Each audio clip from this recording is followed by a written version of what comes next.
चलिए स्टार्ट करते हैं गुलाब जी की बेतकल्लुफी। आज से 22 साल पहले जब मैं यहाँ अमेरिका आई थी और मुझे याद है ब्रॉडव्यू हाइट्स में आसपास कोई इंडियन फैमिली नहीं थी। एटलीस्ट 1 या 2 साल तो मेरे और मुश्ताक के without seeing a single Indian family, which was surprising. हम काम में भी मसरूफ थे, बच्चों में भी।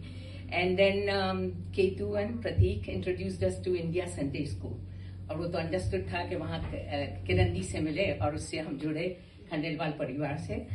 तब से आनंद जी का ये सपना था, मुझे और रेनू को हर बार बोलते थे, राइट, कि तुम लोग यहाँ स्थानीय कवि की गोष्ठी करो। तो आज इतनी खुशी हो रही है कि इसकी शुरुआत यहाँ से हो रही है। एंड थैंक्स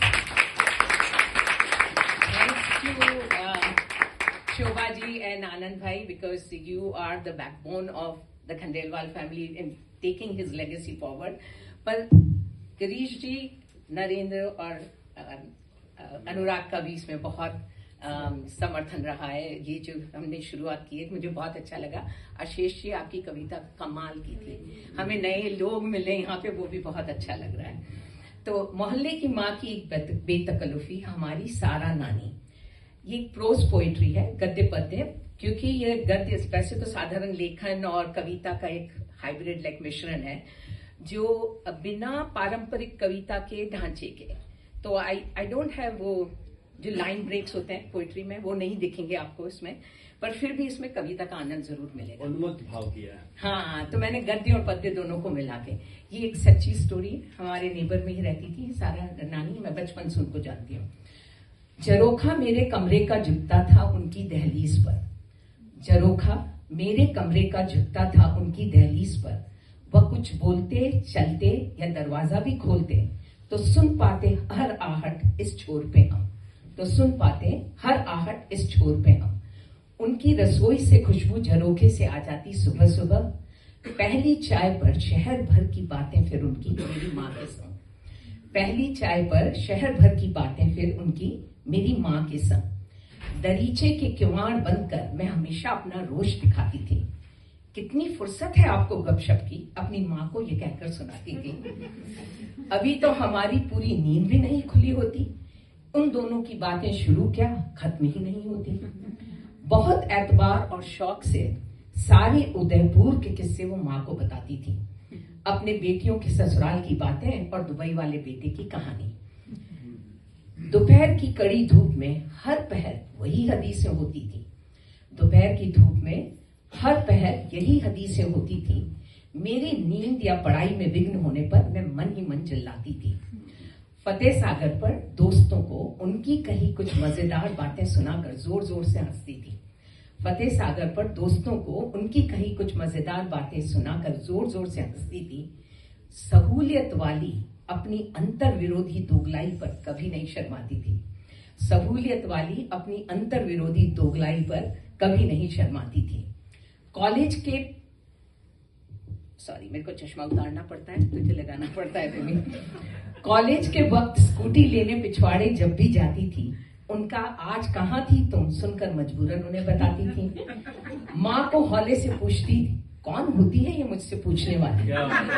माँ कहती, तमीज से पेश आना, ये भी बस समझ लो तुम्हारी नानी। शाम को घर कभी देर से पहुंची और स्कूटी रखने पिछवाड़े जाती थी। आज कहाँ रह गई थी तुम, उनकी अदालत में वो हक से बुलाती, उनकी अदालत में वो हक से बुलाती। सामुदायिक झगड़ों में जब आग लगी पड़ोसियों के घर, तो यही नानी उतर पड़ी थी जमघट में पानी और डंडा लेकर, तो यही नानी उतर पड़ी थी जमघट में पानी और डंडा लेकर। मोहल्ले में उनकी बेतकल्लुफी थी बहुत जानी पहचानी, मोहल्ले में उनकी बेतकल्लुफी थी बहुत जानी पहचानी। माँ की सहेली और हम सभी की जबरन सारा नानी, माँ की सहेली और हम सभी की जबरन सारा नानी। याद है वह सुबह जब उनका चेहरा खिला खिला सा था। अगले दिन पूरे 8 वर्षों बाद उनका बेटा दुबई से आ रहा था। उस दिन कुछ तो था जो मुझे पूरा समझ न पाया था, उस दिन कुछ तो था जो मुझे पूरा समझ न आया था। तेरी मेहनत और हिम्मत रंग लाई है, माँ ने जब बार बार उन्हें बोला था। झरोखा मेरे कमरे का झुकता था उनकी दहलीज पर, इसीलिए वह चीखें भी सुनाई दी मुझे सुबह सुबह। दुबई से बेटा आया था और नानी को तो होना था बहुत खुश, मगर चीखे तो सुना रही थी कहानी और कुछ, मगर चीखे तो सुना रही थी कहानी और कुछ। हमारे एक पड़ोसी को सारा नानी बहुत आक्रोश में कुछ कह रही थी और चिल्ला चिल्ला कर इल्जाम लगा रहे थे उन पर। वह पड़ोसी भी अपने बेटे राज की मेवे की थाली से आरती भी ले रही थी।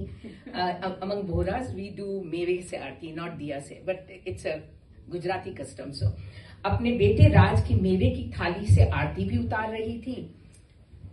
सॉरी, एक सेकंड, डिजिटल में यही प्रॉब्लम होता है। मैंने देखा टैक्सी वाले को पैसे भी वही दे रही थी। वह बार बार कहती रही, सिराज मेरा है, मैंने पाला है। पड़ोसी चिल्ला रहे थे, अरे जाओ, तुमने उसे चोरी किया है।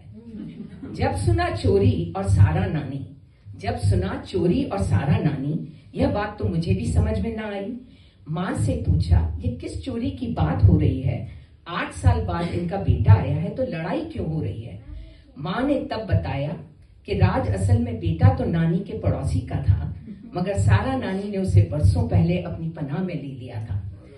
राज के पापा ने नई शादी की थी और सौतेली माँ खाना नहीं देती थी। अक्सर दोपहर की कड़ी धूप में राज को घर से बाहर बैठा देती थी। सारा नानी ने बहुत समझाया, मगर सौतेली माँ नहीं मानी। राज के पिता ने भी उनकी हर बात कर दी सुनकर अनसुनी। एक दिन सारा नानी से रोते हुए राज का शोषण न सहा गया। एक दिन सारा नानी से रोते हुए राज का शोषण सहा न गया। राज को खाना खिलाने के लिए दोपहरी में अपने घर के अंदर ले लिया। सौतेली माँ ने खींचकर राज को घर से ही निकाल दिया। तो सारा नानी ने बिना कानून और पंचायत के सिराज को गोद ले लिया। तो सारा नानी ने बिना कानून और पंचायत के सिराज को गोद ले लिया। कई साल तक पढ़ाया लिखाया और उसे काम के काबिल बनाया। तब अचानक आज राज के पापा ने उसे फिर से रिश्ता जोड़ना चाहा। राज की दुहाई पर नानी ने उसे दुबई तो भेज दिया। तो आज 18 साल बाद पड़ोसी ने सारा नानी को ही चोर ठहरा दिया। तो आज 18 साल बाद पड़ोसी ने सारा नानी को ही चोर ठहरा दिया। कुछ ही पल में मोहल्ला हमारा बन गया एक खुली अदालत जैसा। कुछ ही पल में मोहल्ला हमारा बन गया एक खुली अदालत जैसा। मोहल्ले वाले बने जज जूरी और देने लगे फैसला। मोहल्ले वाले बने जज जूरी और देने लगे फैसला। सभी बोले, सारा नानी का ही है वह सही मायने में बेटा। माँ बाप का फर्ज और राज का बचपन तो सारा नानी ने समेटा। कुछ लोगों ने सिराज के पिता को बहुत डांटा। सारा नानी ने फिर भी राज से ही इसका फैसला मांगा। सारा नानी ने फिर भी राज से ही इसका फैसला मांगा। राज ने मुड़कर पिता को सिर्फ एक बार देखा, फिर नानी को गले लगा बोला, मैंने हमेशा तुझ में ही रब देखा। मैंने हमेशा तुझ में ही रब देखा। जरोखा मेरे कमरे का झुकता था उनकी दहलीज पर, इसीलिए वह सब कुछ सुनाई दिया उस दिन सुबह सुबह। उनकी रसोई से खुशबू हमारे जरोखे आई अगली कई सुबह तक, और पहली चाय पर शहर भर की बातों का सिलसिला भी मेरी माँ के संग। पर कुछ तो था जो बदल गया था। पर कुछ तो था जो बदल गया था। मुझे उनकी कोई बात कभी न खटकी। अब सुना करते हैं मीम कि माँ बेतकल्लुफी से अपने औलाद के साथ खून भी माफ कर देती है।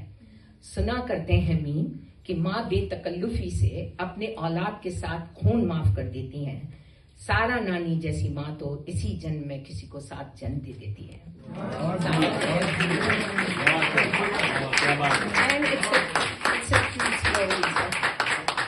किसी से इस पे अडॉप्शन पे बात हो रही थी, तब मुझे